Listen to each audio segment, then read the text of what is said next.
பிதா, குமாரன், பரிசுத்த ஆவியானவராகிய சர்வ வல்லமை பொருந்தின ஒரே தேவனுடைய நாமத்தினாலே அனைவருக்கும் வாழ்த்துகள். கடந்த 7 எபிசோடில் என்னோடு கூட கலந்திருந்து இனி வரக்கூடிய எபிசோட்லேயும் இன்னும் எனக்கு தெரிஞ்சு இன்னொரு 7 எபிசோடு வரும்னு நினைக்கிறேன். அதற்கு மேலே போனாலும் கூட என்னோடு கூட இணைந்திருந்து தேவனை பற்றிய அறிவை பெற்றுக்கொள்ளும்படியான வாஞ்சையோடு இந்த டிஸ்கஷனில் என்னோடு இருக்கிற அனைவருக்கும் என்னுடைய நன்றியையும் திரும்பவும் வாழ்த்துக்களையும் தெரிவித்துக் கொள்கிறேன். இந்த எபிசோட்லேருந்து நாம் என்ன பார்க்க போகிறோம்னு 7வது எபிசோடில் நம்ம சொல்லிட்டோம். ஒரு 10 கொஸ்டின்ஸ், அந்த கொஸ்டின்ஸை ஒரு கண்டென்ட்டாக எடுத்து அதன் மூலமாக நாம் தியானிக்கலாம் என்று சொன்னோம். அதன் பிரகாரமாக இன்றைக்கு நாம் தியானிக்கும்படியாக எடுத்துக்கொள்ளுகிற கண்டென்ட், நாம் ஆராதிக்கிற பரிசுத்த தேவனானவர் ஒருவரா மூவரா? இந்த கேள்விக்கு நாம் பதிலளிக்க வேண்டும். இதை நாம் இன்றைக்கு வசனத்தின் மூலமாக தியானிக்க போகிறோம். அதை நான் பிகினிங்லேயே ஒரு பேரப்ரைஸ் பண்ணிடுறேன். அது ஒரு சுருக்கமாக நான் சொல்லிடுறேன்.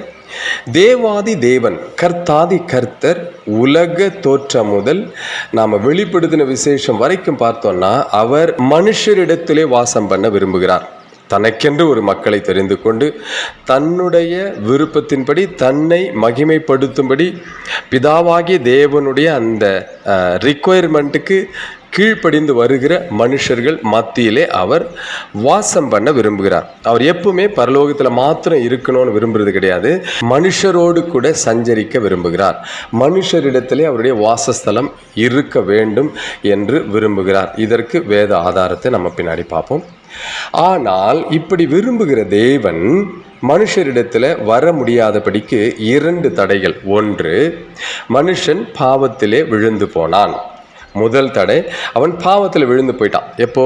ஆதாம் தான் செய்த அந்த மீறுதலினாலே பாவத்தில் விழுந்து போனான். அப்போ பாவத்தில் விழுந்து போன மனிதனை மீட்கணும் அப்படிங்கிற ஒரு திட்டம். 2வது, தேவாதி தேவன் பூமியில் வந்தால் தேவனை முகமுகமாக பார்க்கிற யாராக இருந்தாலும் செத்து போவார்கள். ஏனென்றால் இந்த மாம்ச தேகத்திலிருந்து சர்வ வல்லமை பொருந்தின தேவனை, பரலோகத்தின் தேவனை, சகலத்தையும் படைத்த தேவனை யாருமே பார்க்க முடியாது. அதற்கான கெப்பாசிட்டி நம்ம சரீரத்தில் இல்லை. இது 2வது விஷயம். இந்த 2 விஷயங்களில் தேவன் பூமிக்கு வர முடியாது. அப்போ தேவன் என்ன தீர்மானிக்கிறார்னா, தன்னை 3 ஆள் தத்துவங்களாக உலக தோற்றத்துக்கு முன்னாடியே அவர் தீர்மானித்து பிரித்தெடுத்து வைக்கிறார்.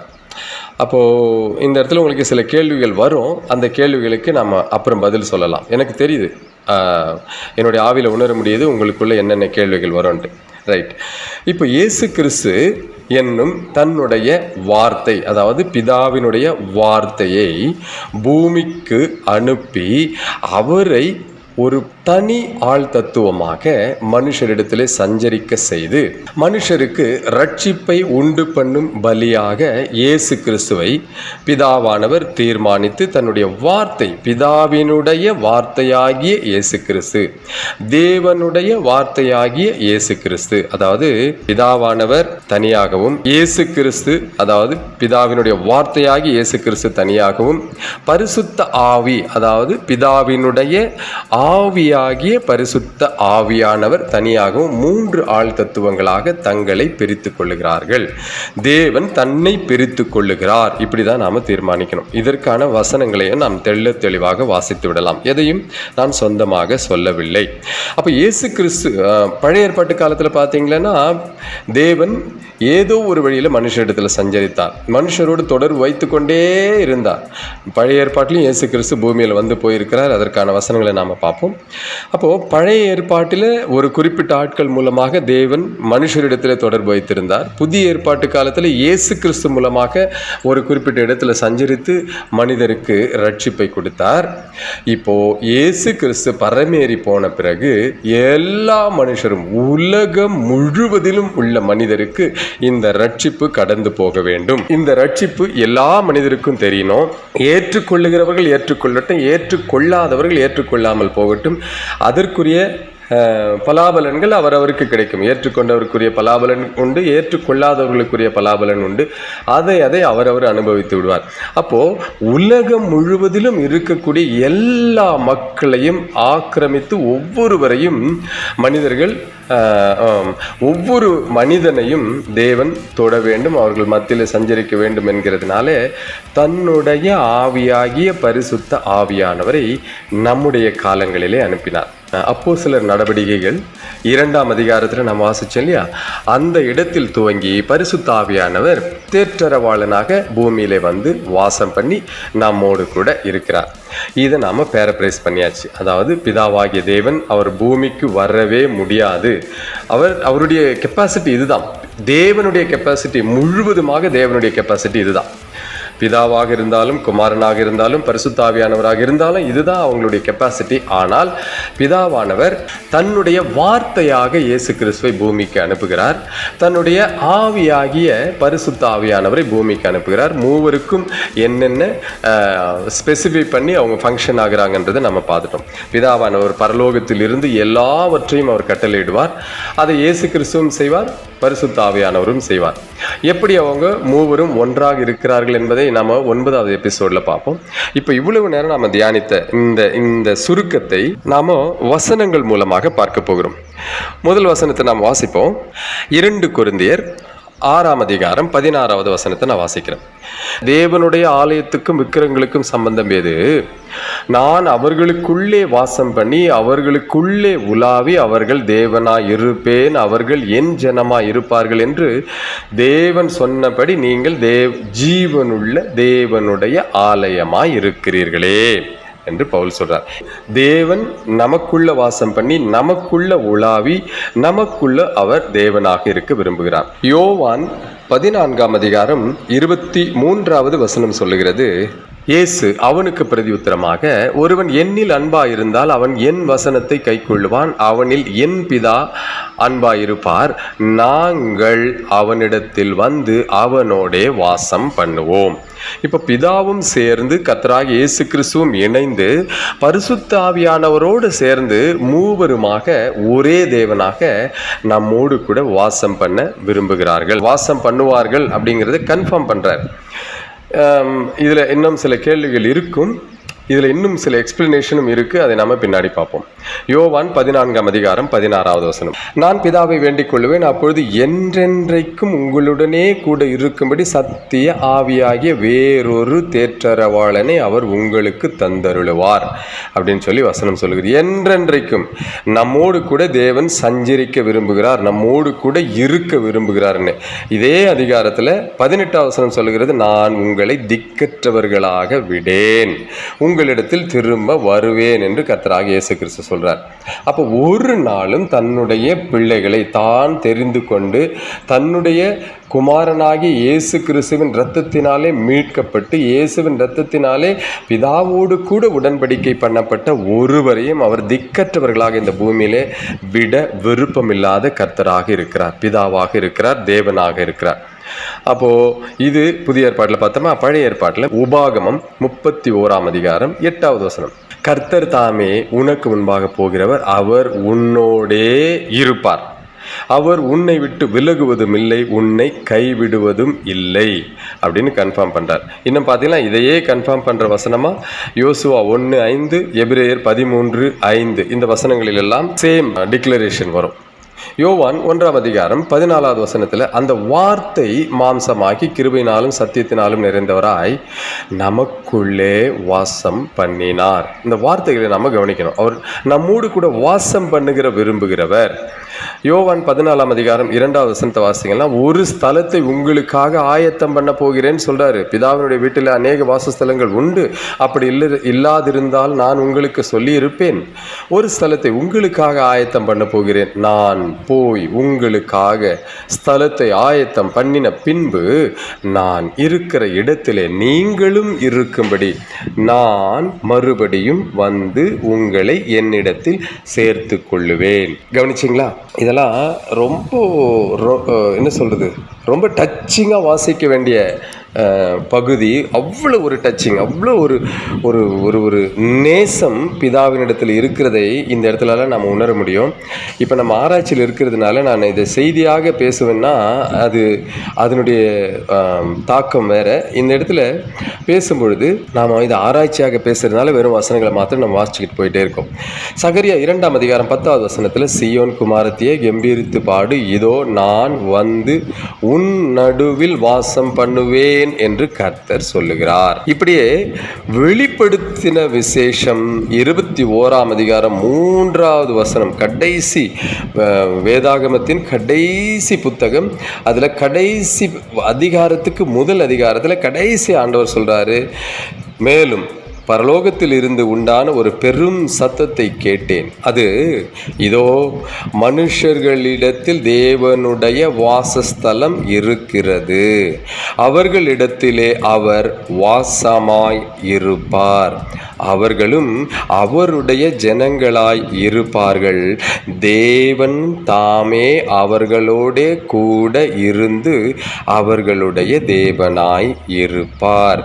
கடைசி உலகம், நாம் நிறைய காரியங்களை அந்த உலகம் போய் புதிய வானம் புதிய பூமி சிருஷ்டிக்கப்பட்டு எல்லாம் முடியும் பொழுது இந்த டிக்ளரேஷன் வருது. கடைசியாக தேவன் என்ன செய்கிறாரு, மனுஷரிடத்தில் வாசஸ்தலத்தை அமைத்து, இப்போது அவர் எந்த மனுஷருக்கும் அவர் தேவனை காணும் பொழுது சாக மாட்டாங்க. என்ன, வானத்திற்குரிய மேனிக்கு நாம் போயிடுவோம், அப்போ அவருடைய வாசஸ்தலம் நம்மிடத்தில் இருக்கும் என்பதை இந்த இடத்துல வெளிப்படுத்துகிறார்.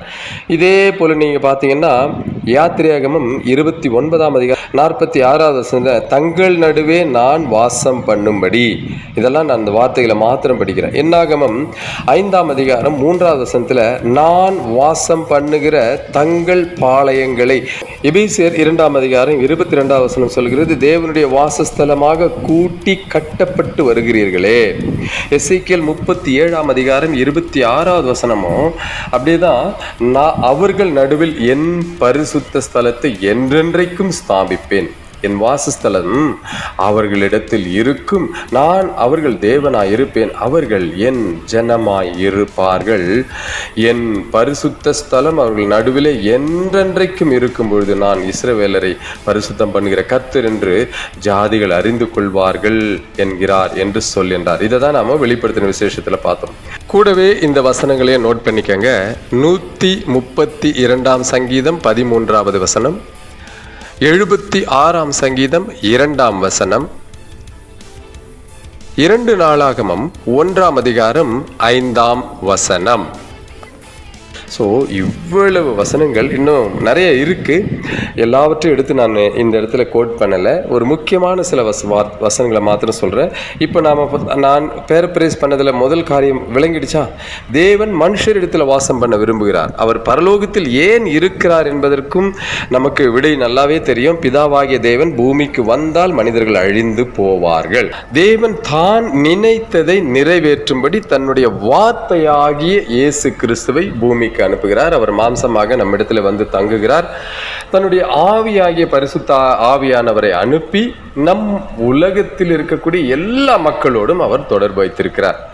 இப்போ தேவனை கண்டால் சாவோம் என்பது உறுதி என்பது வேதத்தில் எங்கெல்லாம் குறிப்பிடப்பட்டிருக்கிறதுன்னு ஒரு குறிப்பிட்ட வசனங்களை மாத்திரம் நான் வாசிக்கிறேன். நியாயாதிபதிகள் 13ஆம் அதிகாரம் 22வது வசனம், மனோவா தன் மனைவியை பார்த்து என்ன சொல்றாருன்னா, நாம் தேவனை கண்டோம், சாகவே சாவோம் என்றான்.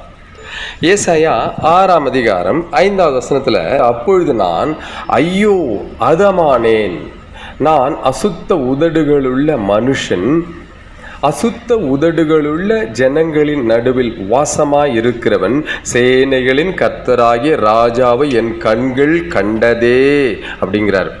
தேவனை நான் பார்த்து விட்டேன், ஆகையினால நான் அதமானே, நான் அழிந்து போனேன், நான் அழிந்து போய் விடுவேன் என்பதை டிக்ளேர் பண்றார். 1 தீமோத்தேயு 6ஆம் அதிகாரம் 16வது வசனத்தில் வாசிங்க, ஒருவராய் சாவாமை உள்ளவரும் சேரக்கூடாத ஒளியில் வாசம் பண்ணுகிறவரும் மனுஷரில் ஒருவரும் கண்டிராதவரும் காணக்கூடாதவருமாய் இருக்கிறவர், அவருக்கே கனமும் நித்திய வல்லமையும் உண்டாயிருப்பதாக.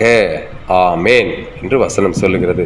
ஸோ மனுஷரில் ஒருத்தர் கூட நமக்குள்ளே இப்போ கேள்வி எழலாம், அப்போ தூதர்களெல்லாம் பார்க்கலன்னா தூதர்கள் வேறு, அவங்க வேறு கெப்பாசிட்டியில் இருக்கிறாங்க, அவங்க தேவனை தரிசிப்பார்கள், என்றென்றைக்கும் அவருடைய சமூகத்தை தரிசிக்கிறவர்கள். இதெல்லாம் வசனத்தில் இருக்கிறது.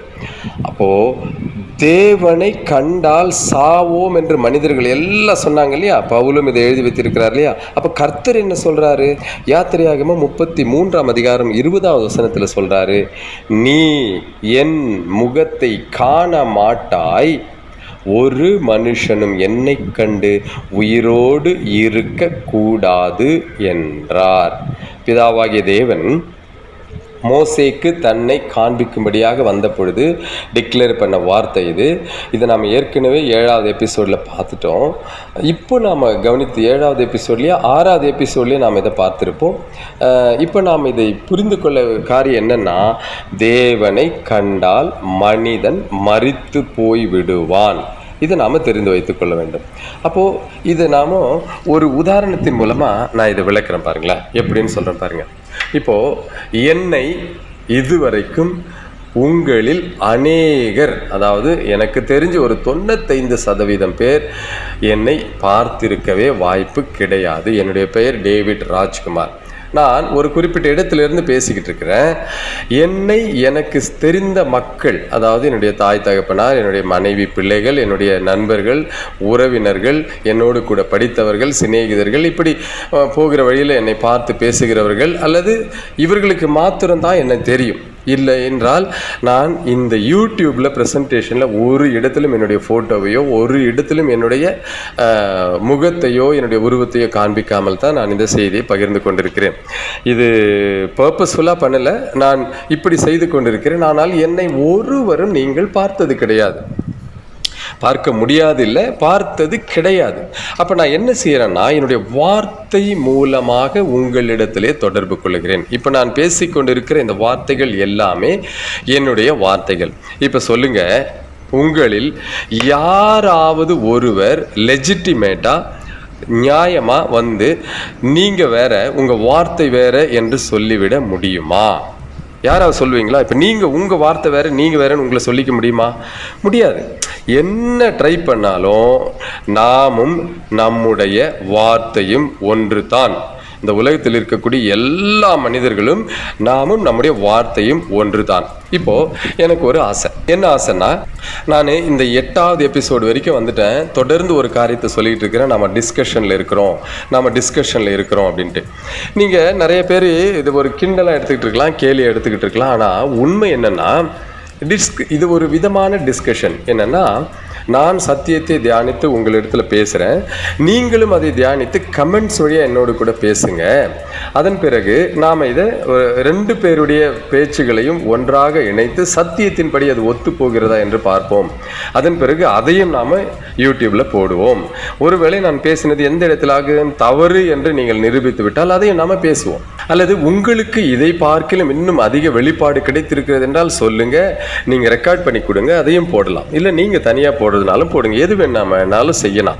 இந்த டிஸ்கஷனை வேற லெவலுக்கு கொண்டு போகணும்னா, தேவனை போல நான் யோசித்து செயல்படணும்னா என்ன செய்யணும்னா, நான் என்னுடைய இப்போ நார்மலாக டிஸ்கஷன்னா என்ன பண்ணுவோம்? ஒரு பெரிய ஹாலில், ஒரு கிளாஸ் ரூமில், ஒரு சர்ச்சில், எங்கேயாகிலும் ஒரு இடத்துல உட்கார்ந்து எல்லாரும் வரிசையாகவோ அல்லது ஒரு பெரிய ரவுண்டாக உட்கார்ந்து நாம் டிஸ்கஸ் பண்ணுவோம். ஐயா நீங்கள் உங்கள் கருத்து சொல்லுங்கள், நீங்கள் இது என்னுடைய கருத்து, இப்படி எல்லாரும் டிஸ்கஸ் பண்ணுவோம். ஆனால் இந்த வர்ச்சுவல் வேர்ல்டில் நான் இப்போ என்னை உங்களிடத்தில் முன்னாடி நிறுத்தி வைக்க என்னுடைய வார்த்தையை மாத்திரம்தான் அனுப்ப முடிகிறது. ஆனால் தேவனை போல நான் யோசித்து ஒரு காரியத்தை செய்யணும்னா என்ன செய்யணும்னா, 3 டெக்னாலஜி இன்னைக்கு நமக்கு உதவி செய்யுது. என்னது? அதாவது தொழில்நுட்பம். 3 தொழில்நுட்பங்கள் இன்றைக்கு உதவி செய்கிறது. என்னதுன்னா, ஆர்டிஃபிஷியல் இன்டெலிஜென்ஸ். இன்றைக்கு எல்லாருடைய வாயிலும் வருகிறது ஆர்டிஃபிஷியல் இன்டெலிஜென்ஸ். அடுத்து கொஞ்ச நாளைக்கு முன்னாடியிலிருந்து செயல்பட்டுக்கிட்டு இருக்கிறது வர்ச்சுவல் ரியாலிட்டி. அதன் பிறகு இந்த ஆக்மெண்டட் ரியாலிட்டி என்கிற ஒரு டெக்னாலஜி யூஸ் பண்ணுறாங்க. Augmented reality. சரி, இதற்கு தமிழாக்கத்தை நான் சொல்கிறேன். ஆர்டிஃபிஷியல் இன்டெலிஜென்ஸ் அப்படின்னா செயற்கை நுண்ணறிவு. இன்டெலிஜென்ஸ் என்பது நுண்ணறிவு, ஆர்டிஃபிஷியல் என்பது செயற்கை. ஸோ செயற்கை நுண்ணறிவு. என்று இதை சொல்லுகிறார்கள். விர்ச்சுவல் ரியாலிட்டி அப்படின்னா மெய் நிகர் உண்மை. இதை நான் போயிட்டு கூகுள்லேயோ மற்ற இடங்களிலோ டிரான்ஸ்லேஷனை பார்த்தேன். வர்ச்சுவல் ரியாலிட்டி என்பது மெய் நிகர் உண்மை, அதாவது உண்மைக்கு நிகரான உண்மை. இப்போது நான் இருக்கிறேன்னா என்னை அப்படியே பிரதிபலிக்கக்கூடிய ஒரு உண்மை. நான் என்ன இங்கே பேசுகிறனோ அது இந்த உலகத்தின் எல்லா இடங்களிலும் நான் என்ன செய்வேன்னா யூடியூப் வழியாக உங்ககிட்ட பேசிகிட்டு இருக்கிறேன். ஒரு குறிப்பிட்ட ஒரு இப்போ நீங்கள் யூடியூப்பில் பார்த்தீங்களா, ஷேர், லைக், கமெண்ட்ஸ், இந்த மாதிரிலாம் கீழே சில ஐக்கான்ஸ் இருக்கு இல்லையா, அதுபோல் ஒரு குறிப்பிட்ட ஐக்கானை கிரியேட் பண்ணி அந்த ஐக்கானை நீங்கள் அழுத்துனீங்கன்னா உங்களுடைய ஃபோனில் இருக்கக்கூடிய அந்த லைட் இருக்கு இல்லையா, டார்ச்சு, அது அப்படியே ப்ரொஜெக்டராக வேலை செய்து உங்கள் முன்னாடி நான் வர்ச்சுவலாக என்னுடைய உருவம் தோன்றும். அந்த உருவத்துக்கு ஆக்மெண்டட் ரியாலிட்டி, ஆக்மெண்டட் என்பதனுடைய தமிழ் ஆக்கம் என்னன்னா இணைப்பு நிஜமாக்கம் அல்லது இணைப்பு உண்மையாக்கம். ரெண்டுமே நல்லா புரிஞ்சுக்க வேண்டியது. நான் இங்க இருக்கிற என்னுடைய இணைப்பாக ஒரு உருவத்தை உங்கள் முன்னாடி நிஜமாக கொண்டு வர வேண்டியது இணைப்பு நிஜமாக்கம், இணைப்பு உண்மையாக்கம் மூலமா இந்த ரெண்டு விஷயத்துல நான் என்னுடைய உருவத்தை உங்க முன்னாடி நான் கொண்டு வந்துடுறேன். அதன் பிறகுதான் இந்த செயற்கை நுண்ணறிவு என்று ஒன்று இருக்குது இல்லையா, ஆர்டிஃபிஷியல் இன்டெலிஜென்ஸ். இந்த ஆர்டிஃபிஷியல் இன்டெலிஜென்ஸ் மூலமா நான் என்னென்ன இப்போ நான் இவ்வளோ நேரம் பேசியிருக்கிற காரியங்கள் எல்லாவற்றையும் உங்களிடத்துல பேசுவேன். பேசி முடித்த பின்பு அங்க இருக்கிற அந்த ஐக்கான்ல நீங்க என்னோடு உரையாடும்படியான இன்னொரு ஐக்கானை நான் கிரியேட் பண்ணிட்டு, அதாவது ஷேர், லைக், கமெண்ட், ப்ரொஜெக்ஷன் அல்லது டிஸ்கஷன் அல்லது என்னது இதற்கென்று ஏதாகிலும் ஒரு வார்த்தையை நான் இப்போ நீங்கள் டிஸ்கஷனில் இருக்கிறவங்க நீங்கள் போடுங்களேன் ஒரு வார்த்தை, அது அந்த வார்த்தையை நாம் ஒரே ஒரு வார்த்தையில் அது வரும்படிக்கு அதை ஏற்படுத்தி அதற்கு ஒரு ஐக்கானை உண்டு பண்ணி இதில் 2 பேருமாக டிஸ்கஷன் பண்ணணும். நீங்கள் அங்கேருந்து பேசலாம், நான் இங்கேருந்து பேசுகிறேன்ட்டு வரும்போது நீங்கள் அந்த உருவத்தினிடத்தில் தானாக பேசலாம். நான் தான் அந்த இடத்துல இருப்பேன், என்னுடைய உருவம் அங்கே இருக்கும். நான் பேசினதை மாத்திரம் பேசுகிற அந்த உருவத்திற்கு இந்த ஆர்டிஃபிஷியல் இன்டெலிஜென்ஸ் வரும்பொழுது என்ன ஆகும்னா, இப்போது எல்லாருக்கிட்டையும் வாட்ஸ்அப் இருக்கும். வாட்ஸ்அப்பில் பார்த்தீங்கன்னா இப்போ கடந்த சில மாதங்களாக ஒரு ப்ளூ கலரில் ஒரு ரவுண்டாக ஒரு காரியத்தை கொடுத்துருக்காங்க. அது என்னன்னா ஆர்டிஃபிஷியல் இன்டெலிஜென்ஸ்ன்னு சொல்றாங்க. நான் என்ன பண்ண இது என்னவா இருக்குன்னு சொல்லிட்டு அதை போய் டச் பண்ணி அதில் கேள்விகளை கேட்டால் நீங்க நம்ப மாட்டீங்க, எல்லா கேள்விகளுக்கும் within a fraction of second அது ஆன்சர் சொல்லுது. அது மாத்திரம் இல்லைங்க, வசனத்தையும் கோட் பண்ணி அது ஆன்சர் சொல்லுது, வசனத்தை கோட் பண்ணுது. இப்போ இதுதான் ஆர்டிஃபிஷியல் இன்டெலிஜென்ஸ். அப்போ இந்த செயற்கை நுண்ணறிவை கொண்டு திருத்துவத்தை குறித்த எல்லாவற்றையும் நான் அந்த செயற்கை நுண்ணறிவை பயன்படுத்தி நான் அதற்கு ஃபீட் பண்ணிட்டேன்னா நீங்கள் கேட்கக்கூடிய கேள்விகள் எல்லாவற்றுக்கும் அதில் பதில் சொல்லும். நீங்க எதையாகிலும் புதிதாக அதை கண்டுபிடித்து அதற்கிட்ட சொன்னீங்கன்னா அது ரெக்கார்ட் பண்ணி அதையும் நிஜமாக்கும், அதையும் இந்த டிஸ்கஷன்ல உண்மையாக்கி கொண்டு வரும். அப்ப இது எல்லாமே சாத்தியம். எப்படின்னா இன்றைக்கு இருக்கக்கூடிய டெக்னாலஜில. ஆனால் இது ஒரு சாதாரண அது உருவமற்ற எப்படி சொல்றது, ஒரு பிசிக்கல் பாடி இல்லாத ஒரு உருவமாக உங்க முன்னாடி ஒரு ப்ரொஜெக்டர்ல தோன்றும். ஆனால் தேவாதி தேவன் அப்படியா? யோசிச்சு பாருங்க. ஒரு சாதாரண மனுஷன் உலகம் தோன்றி இப்போ 6000 வருஷம் கிட்டத்தட்ட ஆயிடுச்சு. இதில் இந்த டெக்னாலஜி வர ஆரம்பிச்சு, அதாவது நம்மெல்லாம் மொபைலை கையில் வச்சிருக்கிறோம். எத்தனை பேர் என்னுடைய வயசுக்கு உட்பட்டவங்க இருக்கிறீங்கன்னு தெரியாது. இந்த லேண்ட்லைன் ஃபோன் இருந்த காலத்தில் நம்பரை டயல் பண்ணி பேசியிருக்கிறோம் பாருங்க. இந்த லேண்ட்லைன் இருந்த யாரோ ஊருக்கு ஒருத்தர் 2 பேர் ஃபோன் வச்சிருப்பாங்க, இந்த டெலிஃபோன். அப்போல்லாம் எல்லார் கைகளிலும் டெலிஃபோன் கிடையாது. அப்படி டெலிஃபோனை கண்டுபிடிச்சு இது பேசுகிறதுக்கு மாத்திரம்தான் என்று இருந்த அந்த, அதாவது நான் சொல்றது ஏதோ 1000 வருஷத்துக்கு முன்னாடி இல்லை, இப்போதான் ஒரு 100 வருஷங்களுக்கு முன்பாக டெலிஃபோன் கண்டுபிடிக்கப்பட்டதுன்னு வச்சுக்கோங்களேன். இந்த 100 வருஷத்துல இந்த டெக்னாலஜி இவ்வளோ தூரம் வளர்ந்து நம்மை அப்படியே மெய்நிகர் உண்மையாகவும் நம்மை இணைப்பு நிஜமாகவும் கொண்டு போய் அந்த இடத்துல, நான் இந்த ஆக்மெண்டட் ரியாலிட்டியினுடைய அந்த வீடியோ முடிஞ்சா இதை பேசிக்கிட்டு இருக்கும்போதே உங்களுக்கு போடுறேன். அது நிறுத்திட்டு என்னுடைய பேச்சை கூட நிறுத்திட்டு அந்த ஆடியோ அந்த படத்தை பாருங்க. அவ்வளோ சில தியேட்டர்களில் அதை யூஸ் பண்ணுறாங்க, அந்த ஆக்மெண்டட் ரியாலிட்டி என்கிற அதை. அப்போது இவைகள் எல்லாவற்றையும் ஒரு மனிதன் தானாக செய்கிறான் என்று சொன்னால், தன்னுடைய அறிவை கொண்டு செய்கிறான் என்று சொன்னால், இந்த அறிவையும் நமக்கு படைத்து நீங்கள் நானும் வாசம் பண்ணுற பாருங்க. இந்த பூமியை நமக்கு தந்து இவைகள் எல்லாவற்றையும் தன்னுடைய வார்த்தையினாலே சிருஷ்டித்த தேவாதி தேவன் தன்னுடைய வார்த்தையை பூமிக்கு அனுப்பி அவருக்கு மாம்சத்தை கொடுத்து ஒரு தனி பர்சனாலிட்டியாக இந்த பூமியிலே உலாவ விட்டு அவர் மூலமாக தன்னை வெளிப்படுத்தி அவருக்கு அவர் இயேசு கிறிஸ்துவ இந்த இடத்துல இண்டிவிஜுவலாக தானே எல்லாவற்றையும் செய்யக்கூடிய ஒருவராக, ஆனால் ஒரு இம்மி அளவும் பிதாவின் இடத்திலிருந்து வேறுபடாதவராக இருந்தார். அதை நம்ம 9th எபிசோட்ல ப்ரூவ் பண்ண போகிறோம். ஸோ இதை நம்ம பேசினது எல்லாமே சத்தியத்திற்கு உட்பட்டது. இது நிஜத்தை தான் நான் பேசிக்கிட்டு இருக்கிறேன். ஒன்றையும் என்னுடைய கற்பனையில் பேசலை.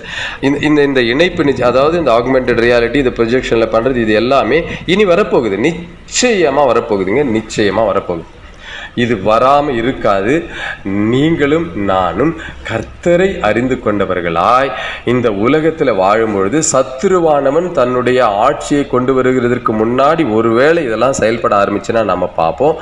இல்லை, நாம் எல்லாரும் கர்த்தராகிய இயேசு கிறிஸ்துவினுடைய வருகையில் எடுத்துக்கொள்ளப்பட்ட பிறகு இந்த டெக்னாலஜி ஆக்டிவேட் ஆகும் என்று ஆனாலும் மக்கள் இதை பார்ப்பாங்க. ஆனால் நம்முடைய பிள்ளைகள் அதை பார்க்கக்கூடாது. நாம் யாவரும் நம்முடைய பிள்ளைகளும் பிள்ளைகளின் பிள்ளைகள் அந்த இடத்துல இருப்பார்களே. ஆனால் இப்படி எல்லாருமாக இயேசுவோடு கூட இணைந்து நாம் நிச்சயமாக இந்த 2ஆம் வருகையில் டெஃபினட்டாக இயேசு கிறிஸ்துவோடு கூட போயிடணும், இந்த ரகசிய வருகையில். இதுதாங்க நம்முடைய நோக்கம். தேவன் எப்பொழுதிலிருந்து இந்த 3 ஆள் தத்துவத்தில் செயல்படுறாருன்னா உலகம் தோன்றுவதற்கு முன்னதாகவே. ஏன்னா உலகம் தோன்றுவதற்கு முன்னதாகவே தேவன் உலகத்தினுடைய முடிவு வரைக்குமாக அவர் யோசித்து வைத்திருக்கிறார். ஆதியிலே வார்த்தை இருந்தது, அந்த வார்த்தை தேவனிடத்தில் இருந்தது, அந்த வார்த்தை தேவனாய் இருந்தது, அவர் ஆதியிலே தேவனோடு இருந்தார். இதை யோவான் 1ஆம் அதிகாரம் 1-2 வசனங்களில் நாம் வாசிக்கிறோம். யோவான் 17ஆம் அதிகாரம் 24வது வசனம், பிதாவே, உலக தோற்றத்துக்கு முன் நீர் என்னில் அன்பாயிருந்தபடியால் நீர் எனக்கு தந்த என்னுடைய மகிமையை நீர் எனக்கு தந்தவர்கள் காணும்படியாக நான் எங்கே இருக்கிறேனோ அங்கே அவர்களும் என்னுடனே கூட இருக்க விரும்புகிறேன். 1 பேதுரு 1ஆம் அதிகாரம் 20வது வசனத்தை நான் வாசிக்கிறேன். அவர் உலக தோற்றத்திற்கு முன்னே குறிக்கப்பட்டவராய் இருந்து தமது மூலமாய் தேவன் மேல் விசுவாசமாய் இருக்கிற உங்களுக்காக இந்த கடைசி காலங்களில் வெளிப்பட்டார்.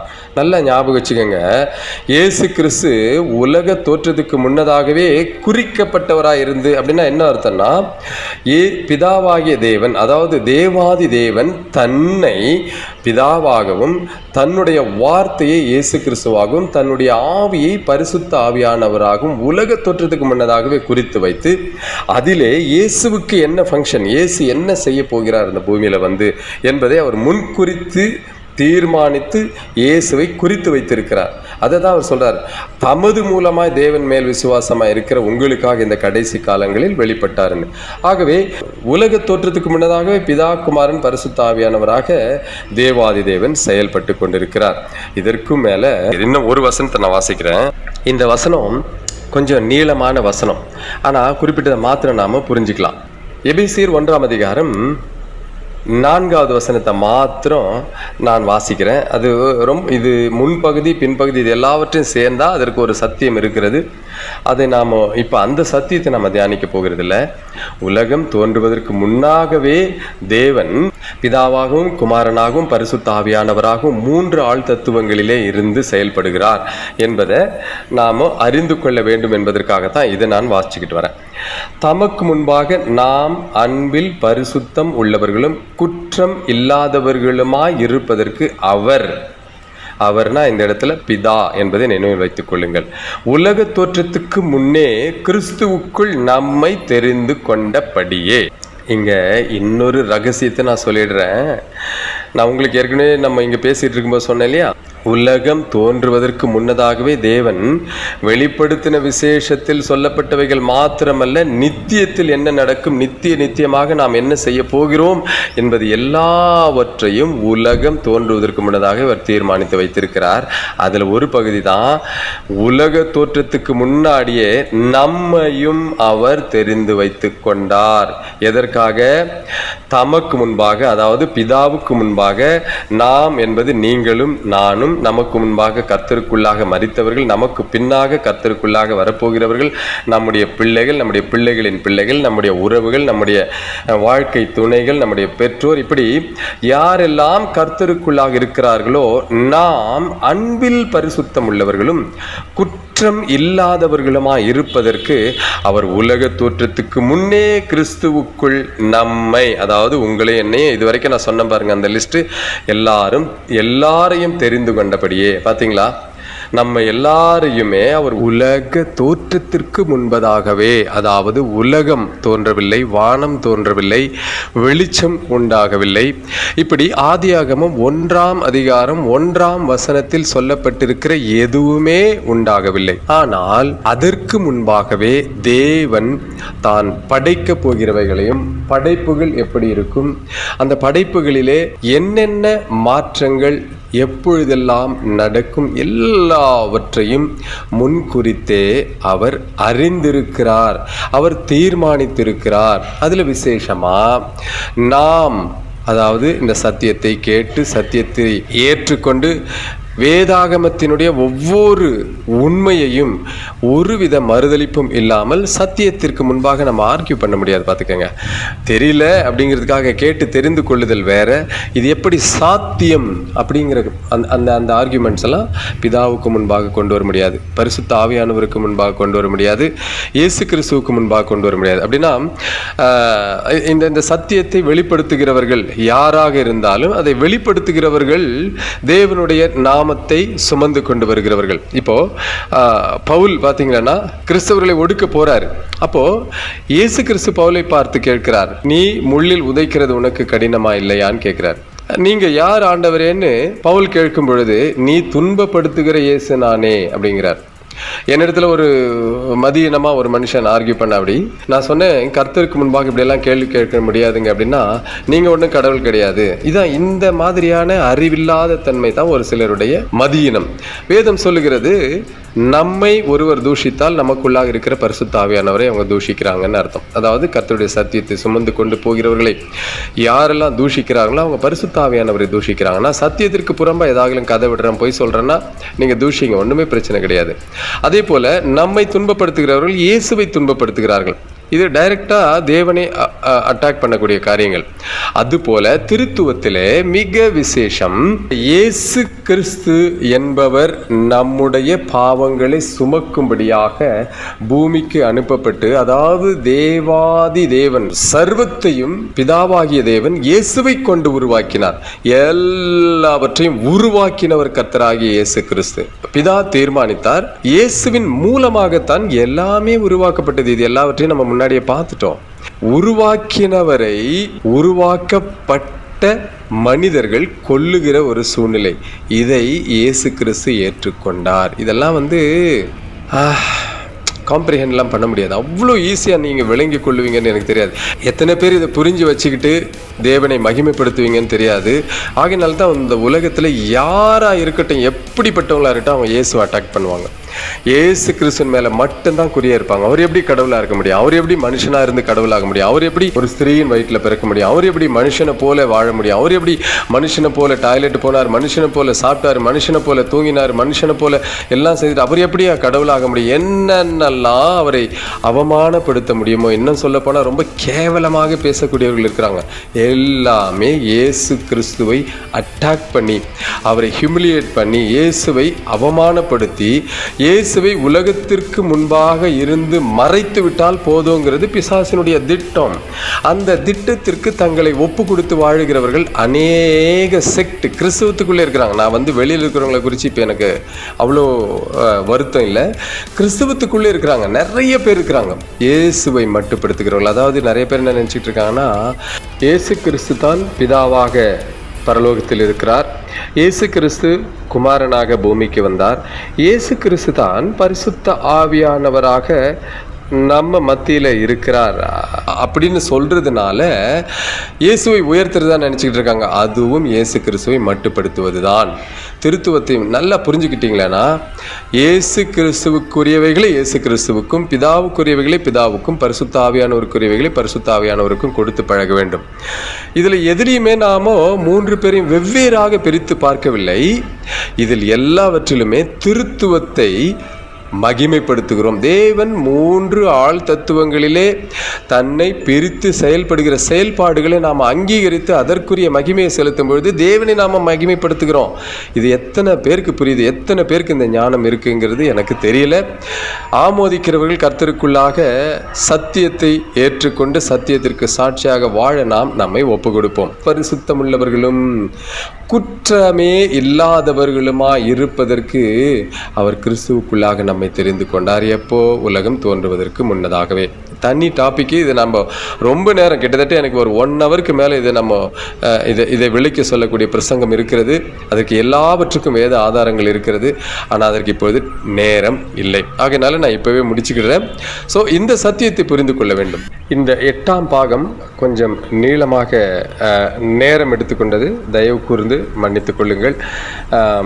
எதையுமே நாம் வீணாக பேசவில்லை.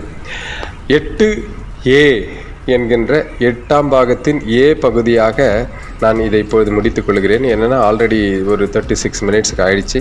இதோடு நாம் 8ஆம் பாகம் ஏ பகுதியை இப்போ முடிச்சுக்கிட்டு 8ஆம் பாகம் பி பகுதியில் நாம் சந்திப்போம். திருத்துவத்தினுடைய எல்லா கேள்விகளுக்குமான பதிலை நாம் கண்டுபிடித்திட்ட பிறகு, நாம் ஆராய்ந்து அறிந்த பிறகு, நான் ஏன் இவ்வளவு டீப்பாக இதெல்லாம் பேச வேண்டிய சூழ்நிலை வந்தது என்பதை நீங்கள் புரிந்து கொள்வீங்க என்று நான் விசுவாசிக்கிறேன். கர்த்தர் நம் அனைவரோடும் கூட இருப்பாராக, நம் குடும்பங்களோடு இருப்பாராக.